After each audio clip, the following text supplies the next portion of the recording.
Hey everybody, JPierce again. I am now JPierce on Instagram. I got a little blue check mark, yay! And they took away my underscore, so that's cool. Very fun, very cool little thing. Get verified on Instagram. Fun times, but yeah. So it's been a really long time. It's been a couple of years actually, at least a year since I've been able to find the time to give you guys another tutorial. So we're long overdue, and I'm happy to get back in here and show you something cool again.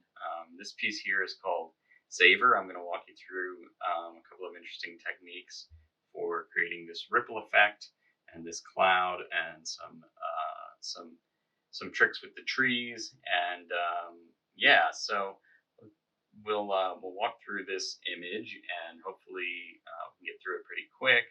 And yeah, and yeah, it should be pretty good. It should be pretty easy to walk you through this. And let's go ahead and get started. Okay, so here we are in Cinema 4D with Octane. And the first thing I'm going to do is I'm going to get our cloud started. So um, I usually have a lot of clouds built in my object library, but today I'm going to actually show you how to drop in a cloud in Cinema. So you're going to go to Objects and get this Octane VDB volume. This is for Octane workflow. You're going to click on the VDB, go to the VDB tab, and I have a round cloud 05. This is from a free pack, so you can bring that in, and that's not the way I want it to be gotten, so I have it here in my tutorial folder, round cloud 05. And when you bring it in, you can see that it doesn't look like anything. This doesn't look like anything. We make sure I'm live rendering. I'm live rendering. Nothing's here. Bring in a sunlight and point it down at it, and nothing's happening. Nothing's happening. So I'm going to actually set up my sun the way I want it to be. I'm going to set my scene up pretty much already. I've already, as you can see, set my width and height to vertical aspect ratio. 3200 by 4000 is what I'm working at these days. So where's our VDB? Well, the import unit is set to meters. That's the default. So I'm going to change it to hectometers. And there it is. Now you can see that it's there, but it looks kind of like a little puff of smoke and doesn't look really great yet. So we're going to jump into the medium tab and go look at this absorption. We're going to set that to white, and then we're going to set this to full white because it's not quite white. And then I happen to know that this will work pretty well with a density around 1 and a volume step length of around 0.1 maybe. So there you go. Now it's like filling in a lot more, and you can see that it's looking like a puffy little cloud. And under different lighting conditions, lighting makes all the difference, you know, in 3D.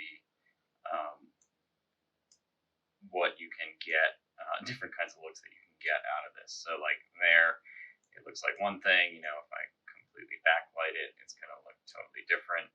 If I go from overhead, it's going to look different. I know I want my lighting scheme to kind of look like this. So, and then what I did here is like, this is pretty fun. You know, I can zoom in a little just to show you guys. What's pretty nice is like I can take a couple of these and just kind of hold down control and drag and duplicate, and then rotate and start to build some kind of shape that I like, you know. So like maybe it's 2 on the bottom, and then control drag up, and there's 1 on top, and I can kind of create cloudy shapes that are, you know, whatever I want by doing this. You know, you don't have to know how to use Houdini to create custom clouds. You can just take some really basic, puffy VDBs and kind of play with them like they're just models. You know, they're just models of clouds and happy little clouds. You know, that's what's going on here. So, I wanna position this a little this way, and I'm a big fan of the four views, so that I can see everything, and but I want to be looking from this angle so that I know what my cloud looks like. Because when you start to move around different clouds, they will change incredibly. This is kind of nice. I kind of like this look. This cloud looks pretty nice. Something right in here maybe could be cool. And I'll keep pulling up our reference image so that you guys have an idea of like what I'm going for, so that you can kind of see what I was doing. So, basically just combine a couple of different puffy little clouds.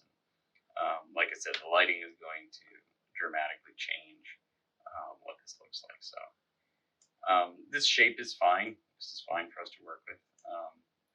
And our light source, our sunlight, is approximately correct. We're going to keep moving the camera around as we work. So let's bring in our water plane next. So I'm going to get a plane, and I'm going to set it to 4,000 by 4,000, and I'm going to start with 100 by 100 segments. And let's go ahead and drop in a camera too, so that we understand where we're looking, because I only need this to, I'm going to push it out towards the horizon. And I've got some water materials. I've shown some creation of water materials in the past, so I'm just going to drop this water material on, and that's a pretty nice looking material. I'll show you what it looks like. It's pretty basic. It's just an Octane noise with transform and these settings and a scatter medium, and I think I'm using a blue color there. This color is probably too blue for what I'm trying to do. I probably want something a little darker and desaturated down in here. That's probably cool. So let's improve our lighting so that we can have a little more something nice to look at while we're working. I put this little halo over the cloud, which I thought was kind of a neat addition. So I'm just going to use a torus and drop that in. It's under the primitives here. That's a torus, and you're going to make the adjustments here and position it near your cloud here. I want the make sure when you use these things to always increase the pipe segments, no, the ring segments. I usually go around 60, because otherwise you'll get some jaggedness in there. And then I think the ring radius, the pipe radius, I only need to be around 1 or 2 to create a nice little halo. And then we'll get it centered on our cloud here, and maybe put it up a little, and maybe we'll adjust our cloud a little bit to spread it out some more. It's hard to select these VDBs. And remember, you can always scale these too. You just have to remember to use this object mode, which will adjust the physical scale as opposed to the relative scale or something like that. So this will adjust that in here. And then if I go back to using this, what's it called, model mode, it won't change this number here. So there's 2 different ways to do scaling inside Cinema, and it just depends on what you need to do. And there's various reasons for doing that, depending on if you're using instances or VDBs like this, or rigged models. So something like this. Let's just keep moving. You don't need to make everything absolutely perfect. But let's go ahead and create a emissive material. Okay, fun. So Octane decided to crash, and we're back. And so here we go. I'm going to grab a material for to create an emission for halo.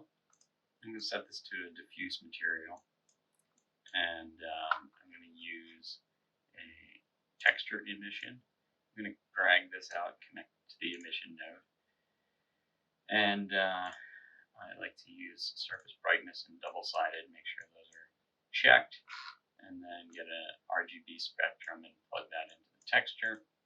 And for this, we were using a nice, I think, orangey yellow color, and that's around 100. That should be okay. And we'll drop that onto our torus, and you can see that it creates some really nice looking lighting on our cloud. And maybe I want to just make this a little bigger, and that's creating some very cool lighting. So you can see the difference, between without the halo and with the halo. And then you can adjust the position here and kind of cheat it, forward and backward to kind of create different lighting conditions. I think I liked it a little bit, maybe just a little bit further behind. It creates a little more dramatic look. And I'm going to group all these together, so I can just hit Control, hold Control, select them all, and then hit Alt-G, and then I'll put everything inside a null, and I'll put the center point at the center point. So now I've got all these together as one piece. That's lovely. And I'm going to make sure I'm looking through my camera and give myself a little bloom under the post-processing tab under my Octane camera tag, and take this up to like 8, so we get some nice looking glow around that. Maybe around 5 is all we need, and it looks like this is a little wide still, so we'll maybe just take this down to 0.5 instead. Just make it a little thinner, and that's looking nice. You can see the lighting, how that changes. And I've already set up my renderer to path tracing, and just so you guys know, under path tracing, I usually leave everything, I just set the max samples to 350 and the GI clamp to 4. That seems to work well for me. I've heard all kinds of thoughts on that. So now let's talk about the ripple effect. I want to make sure that we're continuing to reference our original image here. So created these nice ripples here, and that's something I want to definitely show you guys how to do. So we're probably going to need more subdivisions on this plane. What I'm going to do is I'm going to drop inside a subdivision surface, and then we're going to take this deformer in here. It's called Formula right here, and what you can see is if I just group these together, I'll get it'll start to affect them. So what you can see is it created a crazy looking distortion. I'm going to turn off my camera so you guys can see what's happening. So you can see that what it's doing is creating these ripples. And the way it does that is it creates it with this formula. And I don't know what this formula is because I'm not a mathematician. But this is clearly sine wave, and then U, which is something, and then T, which is probably time, times 2 times, I don't know what this is, pi, who knows. But the default formula for this deformer is basically ripples. So this is a really easy way to get ripples going. You can adjust the Y scale like this. That's really nice. So I just need it like that. And then if I just scale it down, you can see that I can I'm scaling the ripples too. So as I'm scaling down, I'm making smaller and smaller ripples. Or they're getting closer and closer together. And then if I scale this way, I get vertical displacement. So you can see that what's happening is, and by the way, I've also set my display to hidden line. This is what I like to work in. I think it's the fastest. It gives you the easiest representation of what you're actually looking at without trying to render textures in the viewport, which I think is you have a live viewer. So I like to use hidden line. That's my spiel. Um, we want this to be pretty subtle. So we're going to bring it down, and then I'm going to scale up because I think maybe something like in there will look nice. And then what I need to do is add a fall off. So I'm just going to use a spherical field here, and then we'll just scale up that spherical field. Wait, I want to just scale the field. So this is like the old school fall off, if you're familiar. So this will show, let's go back to our camera now. So this shows like how far out I want the ripples to go. It'll do a cutoff, and then this is the fall off here. So we're getting a nice looking formula. So it doesn't look like it's quite centered with our cloud. So all we have to do is just go in with the move tool and just slide it so that it's all lined up. And it looks like this is a little too large, so I'm going to start scaling down ripples, and then in here under the formula size, you can adjust this in here as well as with the little orange dots on the viewport. So I'm going to take this down to maybe half of what it is, so maybe 40.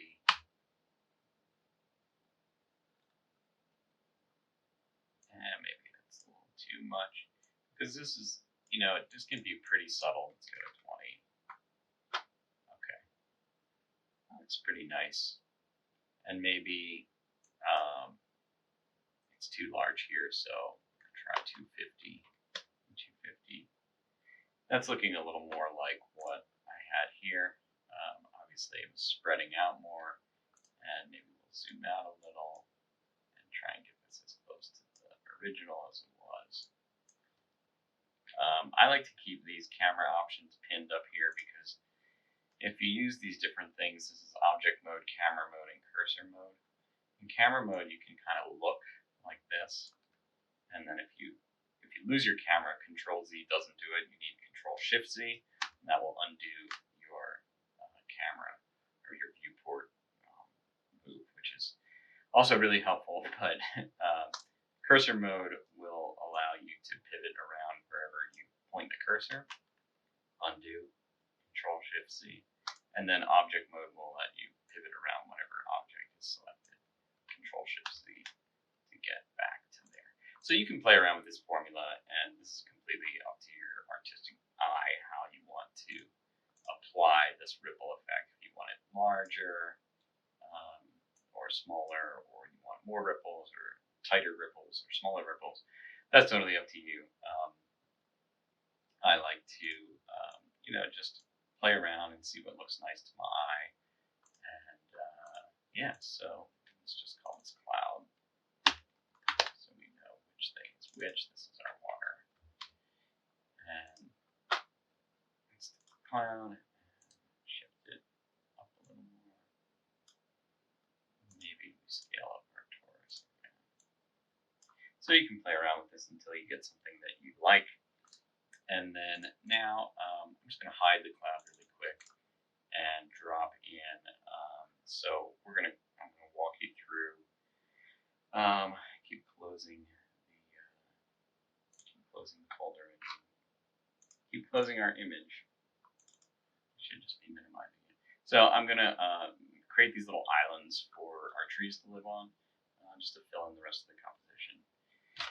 And save, always a good idea to save all the time. I'm going to use a landscape. Cinema's really improved this landscape lately. And I think they've done a better job with it. And we'll scale it up some. And I'm going to grab a material for it. I'm going to grab a couple things in here for my general landscape design stuff. In here I have pretty nice materials from CG Bookcase. They're great and free, so we'll do this gravel one, and all you need to do is drop it in, drop it on, and let's take a look at it in the node editor. Just a couple of textures, and I know that this normal map is a little too strong, so I'm going to take that down to 0.2. Yeah, you can find this at CG Bookcase. They're free. You just got to download the little parts and put it all together like this, and you'll have a nice little rocky material. And I think I'm going to change my tiles here to maybe 3x3, and start positioning this in space. Obviously, that's looking a little too bumpy, but we'll deal with that in a second.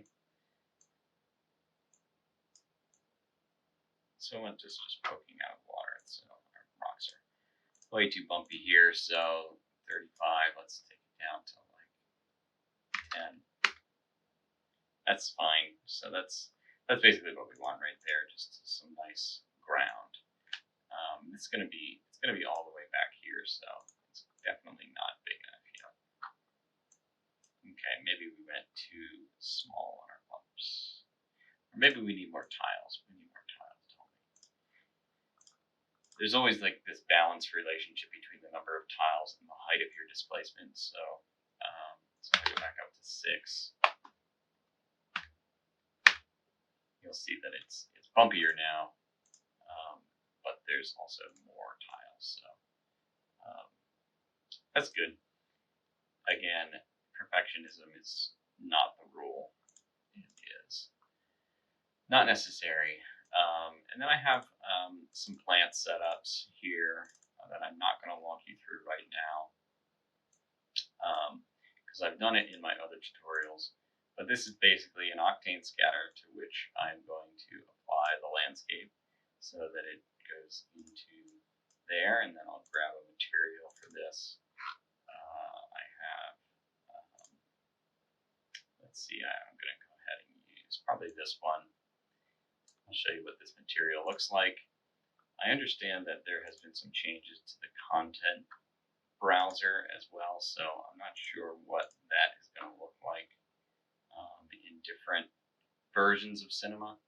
But this is just this is a grass texture that I am applying a random color node to. I definitely go through this in some of my other tutorials, so feel free to poke around on my other videos on YouTube and see if you can learn how to do this from there. I'm going to try and keep this tutorial moving. But instead of this, we're going to go into the library and probably grab something like just this poa grass, which creates a nice little ground cover. And then we're going to duplicate this plants layer, or this plants group, and instead of this, we're going to use a tree. And I'm going to just go ahead and, why not, do it from scratch. Go into Forester and grab a Forester tree. If you don't have Forester, you can find some tree models using Quixel or Turbo Squid, or there's even some free trees that come with Cinema that you can play around with, but they're not going to have the robust firepower that this will have. And I have some really basic bark materials and leaf materials, so I'm just going to grab a really basic bark material here, so that I have it. It's called Bark Easy. See that? And what it looks like in here is it's just a basic bark with a little bit of a normal map on it. So the tree that I like to use, I'm going to show you some tricks with this. I pretty much am using 90% of the time. I start with this tree, the eucalyptus. It just has a lot of nice properties to it. So by default, it creates some materials for you. We don't need these because I have my trunk material that I'm going to apply to my trunk and branches. By the way, if your preview doesn't update, you can open this window by double-clicking here and then double-clicking here, and then I'll update for you. And I'm going to use the same material that I use on my plants for the leaf layer. And let's refresh that by turning it off, turning it back on. Classic. And we're going to drop it inside the Octane scatter. And we have way too many trees and they're way too big. And so first thing we do, change this normal align so they're all straight. And let's change this to maybe 50, maybe 50 trees in here. And let's turn that off and pop it out so that we can see what we're doing here. I have these kind of tall, jungly looking trees in here, so we'll start by building that. And the easiest way, what I know is that what I want to do is kind of make this tree, we're going to change the viewport levels to 4, give it the full amount of branches. I'm going to take it, I'm going to actually make it smaller. I'm going to make it about half as large, but then I'm going to make it about twice as tall by going to the trunk parameters and adjusting the trunk height. So I'm going to make it a really tall tree. So there we go. That kind of covers what I was trying to do there. I don't really need any of this displacement or turbulence. I'm going to turn those down a little. Just looking at our tree. I also did a time lapse of this, so of the original render, so you can compare the two when you're done. But yeah, basically what I did was go through these branch levels. The first thing I do is take this prune parent and turn it up, and as you turn it up, you see it's going to push the branches to the edge. And then if you do that on each level, it's going to push the branches out towards the edges. And then if I go through, I'm going to make another adjustment. I'm going to do flatten branches, which is in here somewhere, flatten branches. I'm going to start turning that up, going through each levels and turning up flatten branches. And maybe a little more. And this is going to create this kind of tropical tree look to it. And you see it creates this kind of canopy looking tree. It's almost like an umbrella sort of a thing. And that's pretty much what I wanted to create there. And then I want to show you another thing. I'm going to create another tree. I'm actually just going to duplicate it. And I'm going to create these vines next. You can see that there's these nice vines coming down. I'm going to create these vines using a tree object. There's a million ways that you can do this, but I'll show you. What I'm going to do is, it doesn't need to be so big, so we can bring the scale down a little so we can see what we're doing. We don't need any, I think we actually are just going to use, just like this. We're going to take it down to 1 by 1, viewport levels here. And then we're going to go branch level 1 and maybe only need about 3 little leaves. Because what I'm going to do is what's going to happen is you take this and we're going to turn it upside down and create a vine. So I'll show you that as we work. So this is going to be our little hanging vine. And as far as the trunk radius, we need that to be kind of small. And then branch level 1, we need these to be also, we're going to turn up this setting called reduce radius on branch. You see they're kind of like floating off the edges there. So we're going to do reduce radius on branch and turn that all the way up.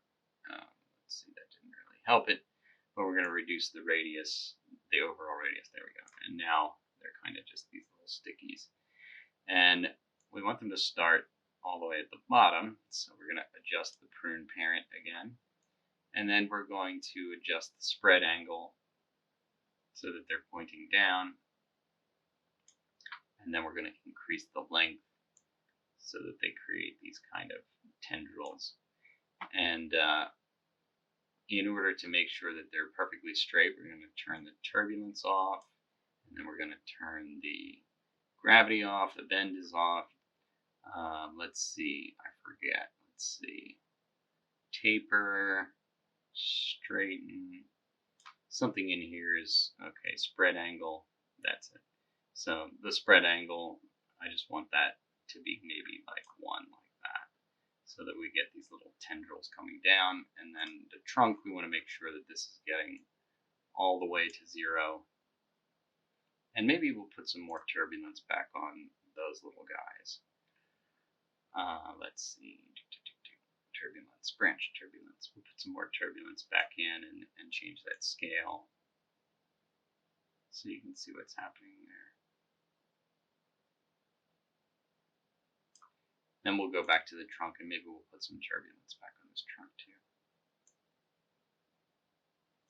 Now that looks like a pretty cool little hanging vine, and maybe I don't need the base of it to be so wide either.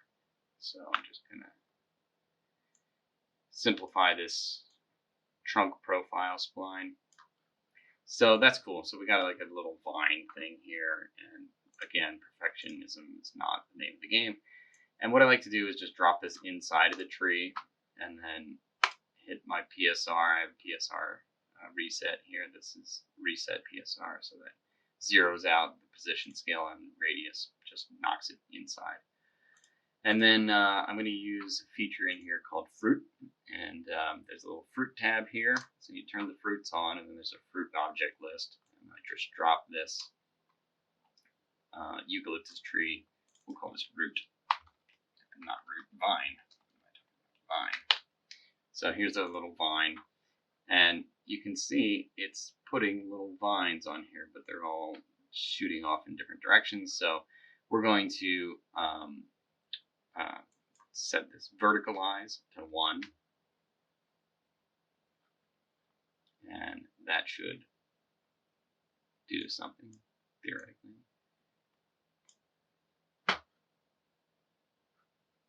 Yeah, so this can be a little tricky to play with sometimes. Oh, somehow it lost it. So there's the vine. Okay, what are you doing? Okay, it's in there now. I want to add some rotation to it. I want to actually set this, I think, to 180 so that they're facing down. Let's see.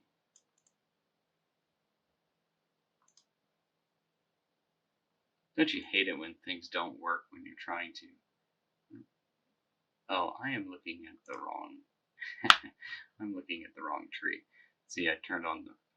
I'm looking at the vine tree. I don't want to add fruit to my fruit, so I screwed up here. Sorry.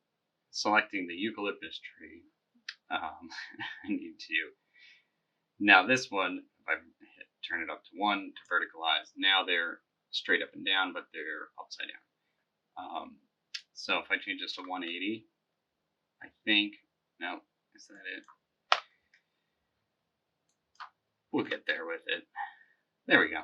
So you set the rotation. You can orient them in various ways. So now they're facing the right way, and then there's a randomized rotation. And I think if I set this to 1, it will just vary the y-axis rotation a little bit.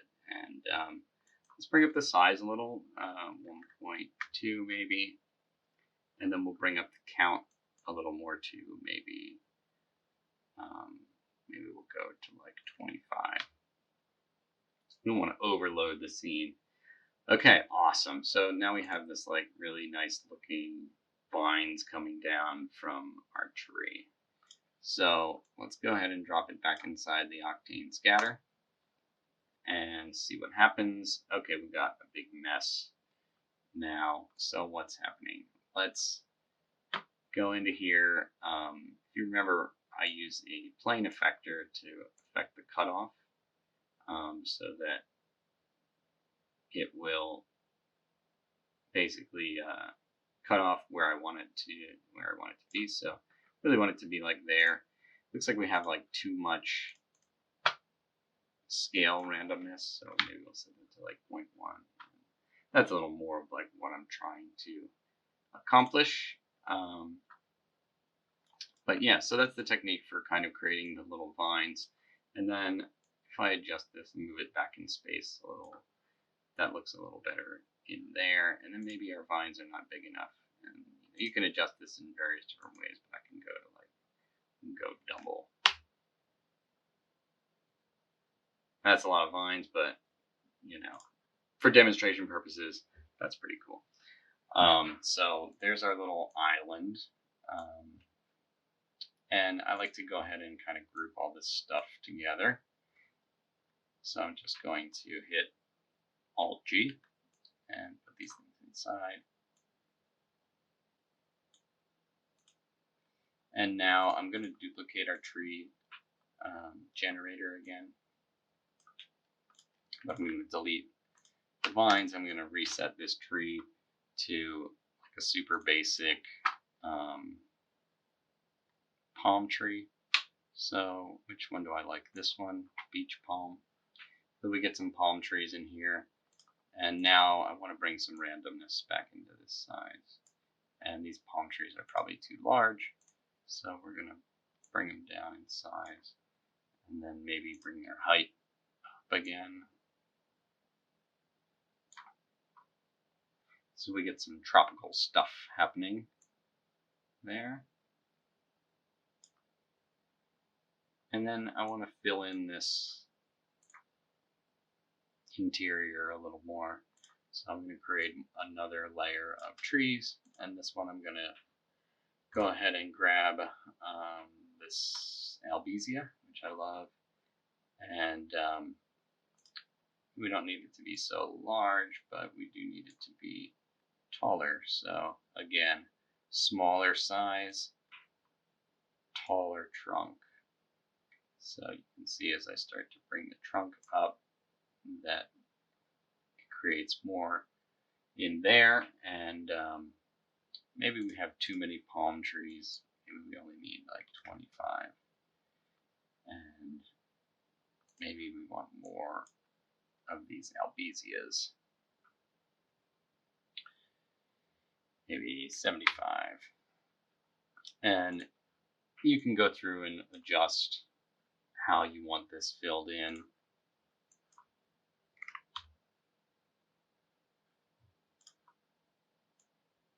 And as I work, I kind of discover what wants to come out of the monitor.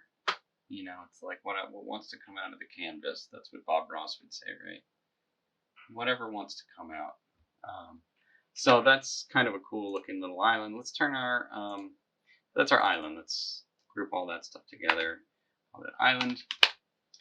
And let's turn our cloud back on and see what's happening now. So we have this scene now. We're starting to look like we're having a scene, and I can take the island and duplicate it. And because Octane is like pretty powerful, it's pretty easy to just do that and grab it and turn it over here. And then, you can rotate this and create different looks. But then I'm just going to grab the island again. But for this one, I don't need any of the trees, so I'm just going to delete the trees, which was the top 3, and then go ahead and just bring it up and put it in the foreground. So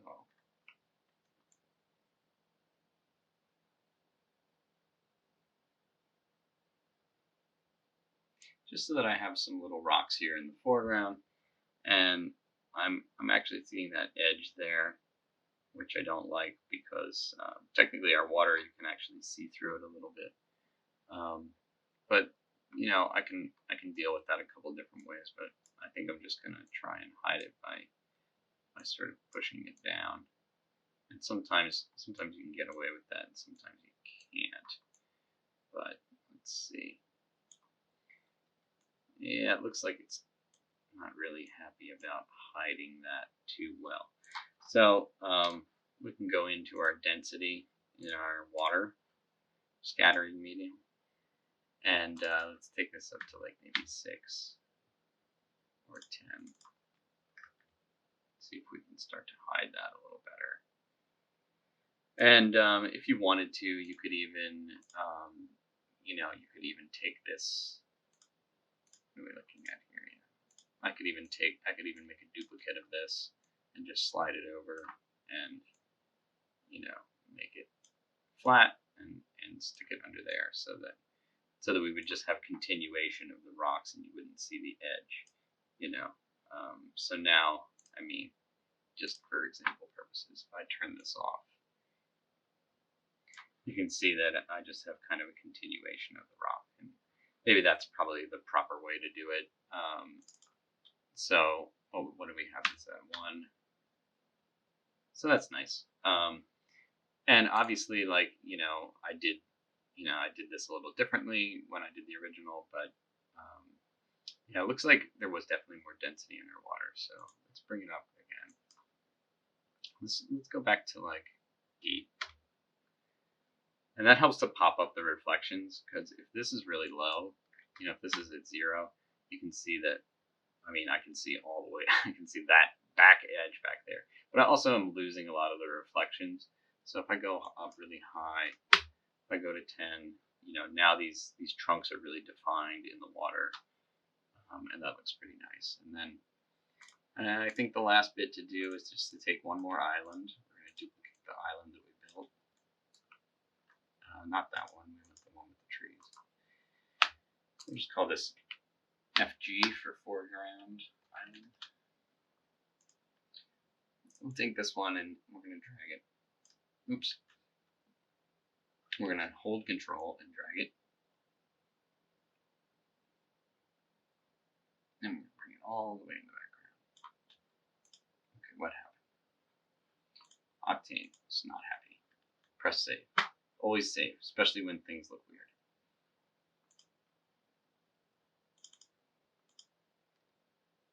There it goes. Okay, now it's back.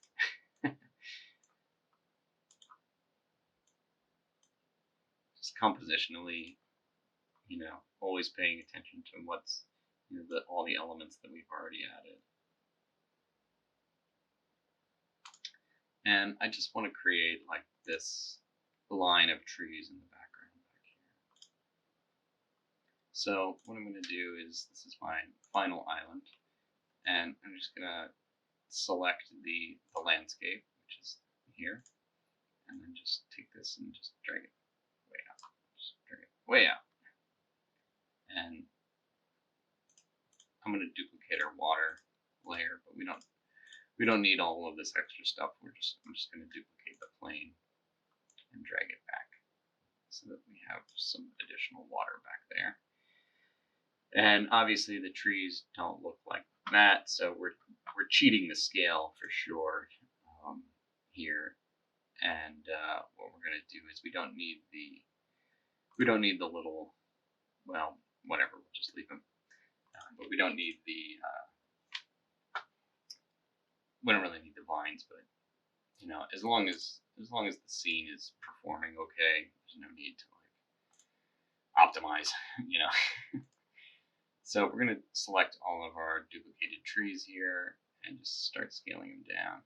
Well, it looks like our vine is creating some issues back there, so maybe we'll just focus on the eucalyptus right now. Let's see. I went too small with it, so let's try 0.2. That could probably work. And then the lovely thing about Octane Scatter is it really doesn't care how many you feel like adding in. So as long as your computer can handle it, you just flood it with clones. And let's do the beach palm now. What do we try? 0.15. Maybe 0.25.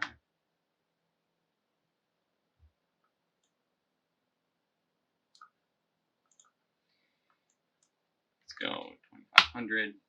Okay, yeah, that's too big. 0.15. And you just kind of play with this until you get a nice looking background. 1000. And then let's see, what did I point? 0.25. Way too big. Yeah. Okay. 0.15. Let's go 0.1. Just want to fill it in back there because now we're going to add a volume object. And let's see if I have this pre-built. You know, anytime there's stuff that you use over and over again, I highly recommend that you just save out little project files. So like for instance, I just have a fog volume, and there's literally, I'm going to save so this doesn't crash. I'm just going to open this file. This is a cinema file, and there's literally nothing in this file except for this fog volume. So I just created this fog volume, saved it, and then whenever I need it, all I have to do is just grab it and drop it into my scene. And I'll show you the parameters. We have created chaos now. Let me turn it off for a second. Yeah, sometimes when you switch products, it loses track of your materials. So let me just refresh this. But our fog volume here is basically it's set to. Let me show you the parameters first. I have it. The size is 6,000 by 6,000 by 6,000. The voxel size is 800. Do not pull this down below 50 because you will crash. And you can find this just under here. It's Octane fog volume. So that is what we're looking at. And so 6,000, 6,000, 6,000, 800. Those are the only parameters you really need to worry about. And then there's the medium tab. Density of 0.1, volume step length of 60, absorption and scattering are both set to full white. So let's turn it back on, and you can see in here there's a nice green bounding box that shows you exactly where your fog is hitting your scene. So here's our camera, here's our little cloud. Now, when you have overlapping volumes, like I have this volume, the fog volume is overlapping my cloud, and it's creating nasty looking intersections. So what you'll see is as soon as I move this to be in front of the cloud, now my cloud is back to normal again. That's just a little quirk with Octane. That's kind of just how it works for now, but once you learn how to work with it, I think it creates really nice, very realistic effects as long as you play by the rules. So what I'm going to do is, let's look at our reference again. This is the very subtle fog back there. And I'm just going to push it back, push it back, push it back. And maybe we're going to even cheat it down a little bit. And then you can go into the fog volume medium tab, click on the medium, and then, whoops, I want to leave the step length at 60. Just bring this down, start bringing this down. Okay. Then as you do that, you can kind of dial this in. Just maybe something like that, very subtle.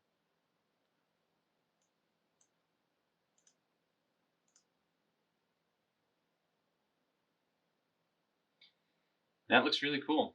Now, I think that what I want to do is actually add some more lighting into this. And I'm a big fan of the target light because I hate positioning lights. I think it's very cumbersome. So I'm just going to select our cloud, and then with the cloud selected, I'm going to click on Octane targeted area light, which you can also do here, lights, Octane targeted area light, and it will automatically propagate the target tag with the object that you had selected.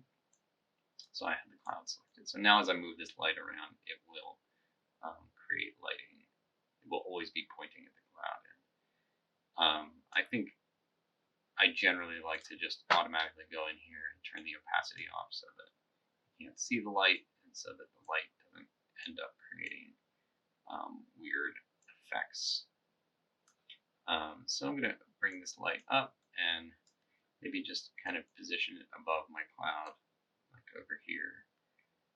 And I like to just kind of adjust it by resizing it, and then it's pretty much white right now. If I bring the temperature down, it will create more of a yellow hue.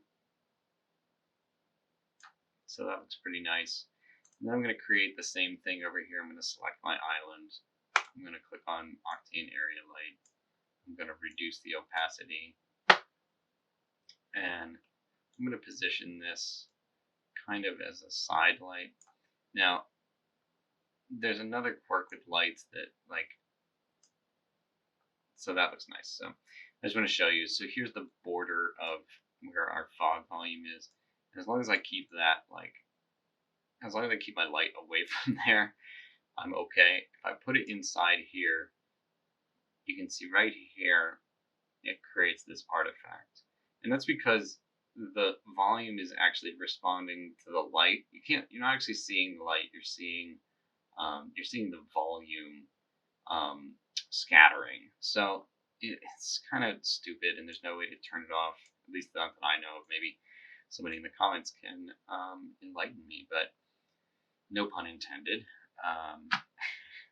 So we're going to add a little bit of nice light in here, and that really helps to bring out those details. And I'm going to, again, reduce the temperature, and then I'm going to duplicate this and put my other island in there.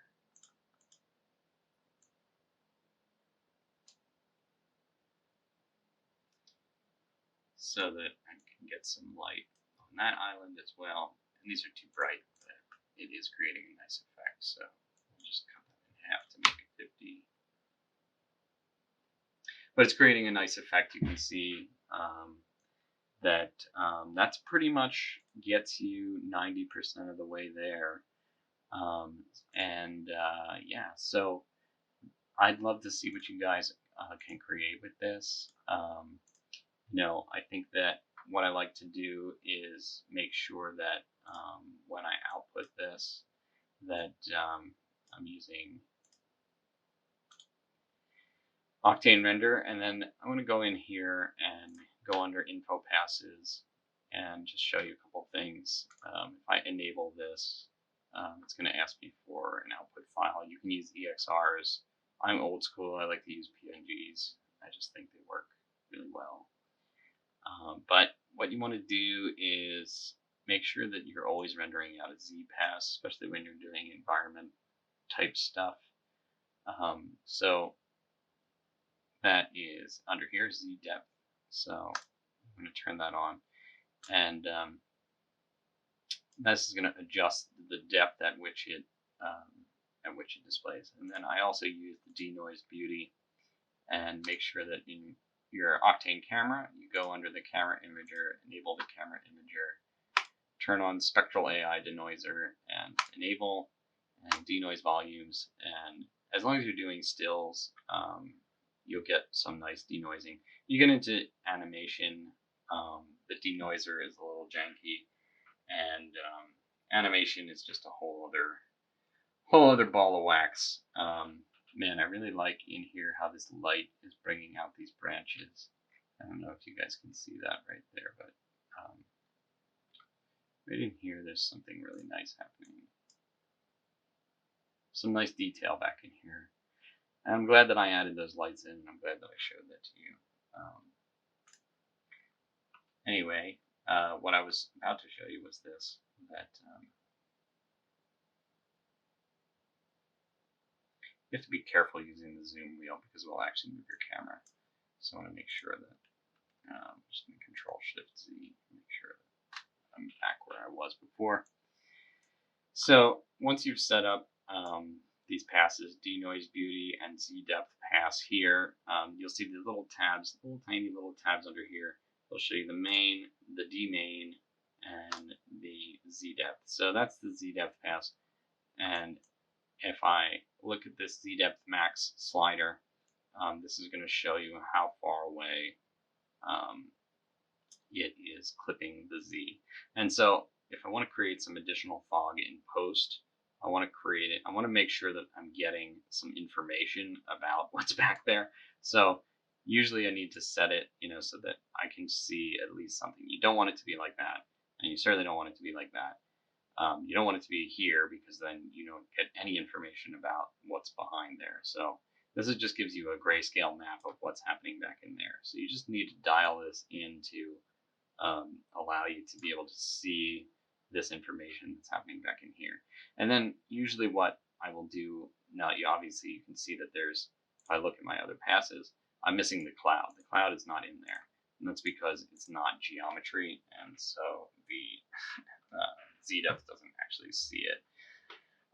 But there's a little workaround for that, which is you just go under beauty passes here, and then you get another depth call. You get another pass called volume, and that will just show you just the cloud. And what you do is you composite this with your Z depth pass inside of After Effects or inside of Photoshop, and that will help. That'll allow you to give you a mask to punch out the Z. So you basically combine these two passes to create a fog layer pass that'll help you really enhance that back look. Keep closing the reference. Keep on closing the reference. So it'll help you to really give a little bit more color and depth into here, just a tiny bit. But yeah, this is basically it. And I hope that you guys really enjoyed this tutorial and that you guys learned something from this. I am going to really try hard to make it not so long again from this tutorial to the next one, as I appreciate all the feedback and I really like seeing what you guys make with these instructions. So thank you all again. Have an awesome day and take care, everybody. Bye-bye.